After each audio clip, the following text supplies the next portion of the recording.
The last section and required formulas we're going to be looking at is text and string functions. So this function is for editing or fixing text within a table. So by making use of a variety of text-based functions to extract information from text within the table below. Okay, so please note, these functions are ideal for working with a large quantity text fields within a data table. It saves you having to retype the information. So what we want to know is, how can we extract the first letters of the employee's first name? So one of the things you need to understand is we've gone away from how to, what if, to how can we. How can we do this? How can we do that? Alright? So the formula we're going to be looking at to extract the first letter of the employee's name is what we call our left function. So let's type that in quickly. Left returns the specified numbers of characters from the start of a text string. So that's exactly what we want. So text is found in block A22. Alright, so if I just left it like this, it will only extract the first letter. So that's exactly what we want. So there we go. How can we extract the first letter from the employee's first name? There we go, we've done it using the left function. How can we extract the first two letters of the employee's first name? So we want to use the same option again of left. We're going to look at A22. Now the next part of this formula says here number of characters. So how many numbers of characters do we want to add in from the left hand side? We've asked for 2 letters, so let us do that. We put in the number 2, we close our parentheses, and we press enter, and it's extracted the J and the R. So now that we understand that, let's look at how can we extract the 4 letters, the last 4 letters of the employee's last name. So if left is pulling information from the left hand side, obviously the logical option would be is to use our right hand side. So now we're working from the right to the left. So the text is found in block B22, and it says number of letters, the last 4 letters of the person's surname. Well, we now put in the number 4, we close off parentheses, and it comes up with the option of X. So X is the last 4 letters of Hendrix. Now here we go. How can we extract the word man from the word human resources? How do we go about doing this? Well, if we go from our left function, we can't extract man unless we go human. Okay, so that's not going to work. If we go to the right and we work backwards, but we're going to get man resources, that's not going to work either. So what we're going to be doing is we get the left option to work from the left, we get the right option to work from the right. The last option we got is our middle option. So mid returns the characters from the middle of a text string. That's exactly what we want. Okay, so the text is here. So the next part is our starting number. So we want to start from our third letter because that is where human is. So you can go 3. Number of characters, or MAN, so we want 3. So let me just revise over this for the mid option again. The middle option doesn't necessarily have to start in the middle. It can start anywhere after the first or the last letter. So what we can, so that is why we are using the 3 first. So it's, let me go back and explain that one again. Our starting number is our third letter. So there we go. So 1, 2, 3. Man is 3, and we want the 3 letters including that one. And we close our parentheses. Let's see what happens. And we get man. That's exactly what we'll be looking for. Okay. And now, how can we sort the spacing issues found under the company column? So here's the company column.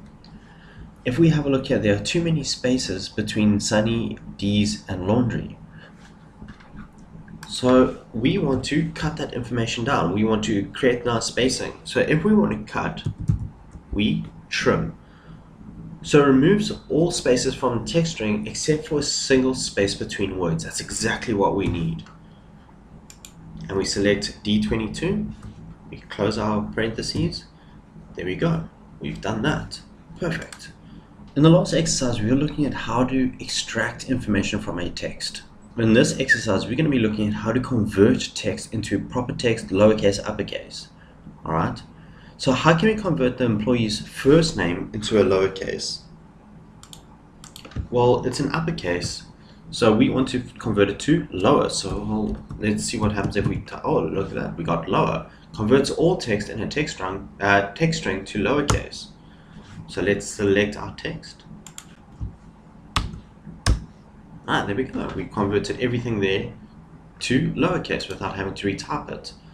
Well, how can we convert the employee's last name into an uppercase? So there it is there. So let's try upper, upper. Converts all text. That's exactly what we want. Hendricks. Look at that. Converts everything into uppercase. How can we convert the phrase human resource into proper text? So as you can see here, whoever typed this out really had a bad day. Okay. So what we want to do is proper being our uppercase one letter and the lowercase. So let's see what happens if we type in proper. Okay. Converts all text string. There we go. That's exactly what we need. Okay. Close our brackets. And there we go. We've converted our text without having to retype it.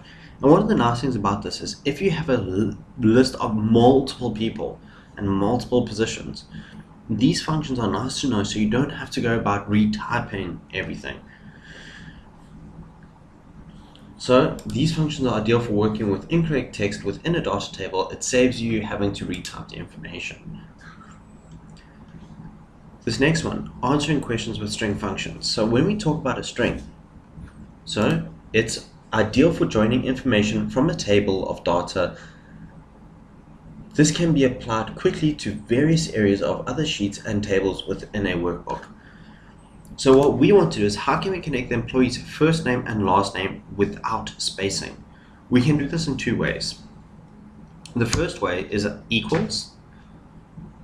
We select A54 and we add our ampersand sign or our and symbol, and then we select our Hendricks and we press enter. There we go. Jimi Hendrix has been created in one word. There is a formula for this. It is called concat or concatenate. Alright, depending on which version of Office you've got. Concatenates a list or range of text strings. So basically it's doing what the and or ampersand sign does. So let's select our range as well.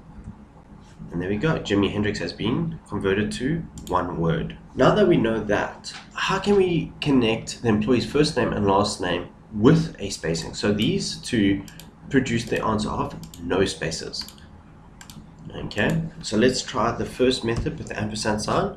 So we're going to select A54, our ampersand sign, but we want to add a space. So let's try open quotation, we press our key spacebar, we close our quotation. So that is saying that we want a space there. We add our ampersand sign in again, we select Hendrix, and we press our enter key. There we go, we've created our space using this formula. But let's try it now with our concat or concatenate option. So concat text 1 A54 colon or semicolon text 2.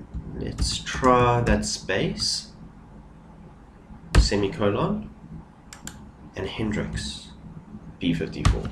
Let's close our parentheses. Let's see what happens. There we go. That worked. That's exactly what we wanted. So if you are stringing information together, you can either use your ampersand sign with a space, or you can use concatenate and then using our semicolon or commas to separate the various text options we want. Now we get to our last part. This is probably going to be one of the more difficult and tricky things that we're going to be looking.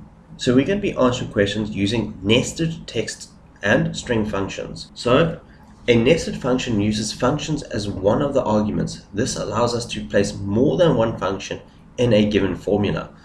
So up until now, we've only been using, for example, sum if, or average if, or count if, or upper, or lower, or concat.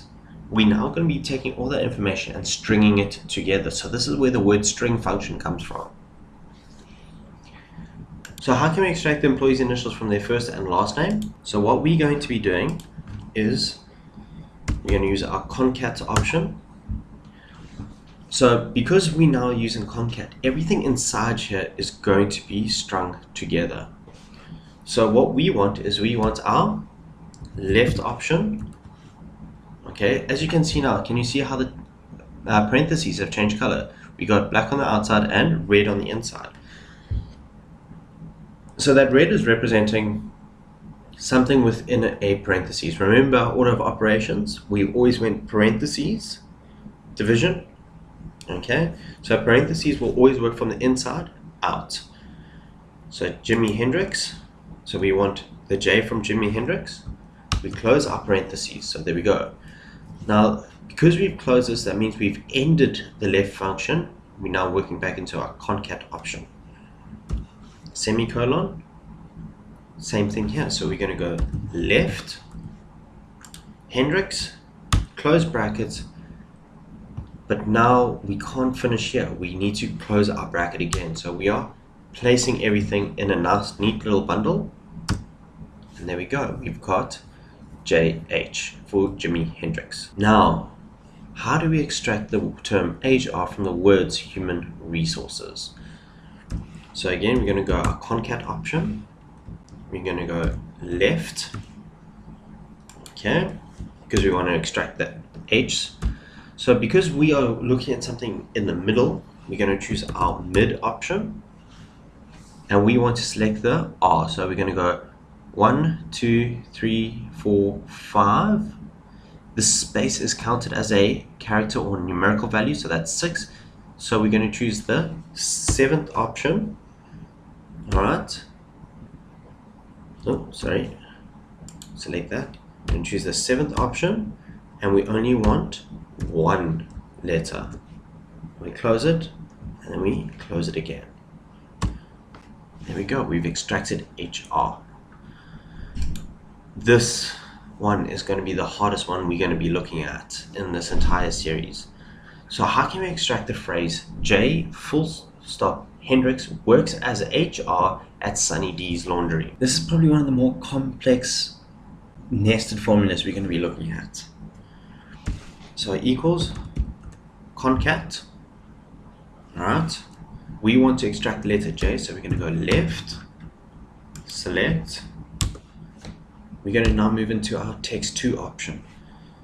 So in the past, when we wanted to quote something, we've always used quotations and then we've written the word and closed quotations. For this one, we're going to use the quotation option in a more creative way. So I'm going to open my quotation, press the full stop key, or space,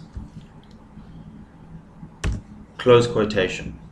Alright, I'm going to move into my next option, text 3. I'm just going to select B71, step into my next one, so select there. Now we want to go add in space works as space. So again, we're going to open quotation, press space, works as space, close quotation. Text 5, we want to now extract HR from here. So we've already done it up here, so I'm just going to cheat slightly. I'm just going to select that block, semicolon, open quotation, space, at, space, close quotation, semicolon, Sunny D's Laundry. Let's press enter and see what happens. Oh, sorry, we've got to close our parentheses. Enter. J. Hendrix works as HR at Sunny D's Laundry. That is probably one of the more complicated nested functions you're going to be working with. If you have any questions, please feel free to comment and ask. I'm happy to help.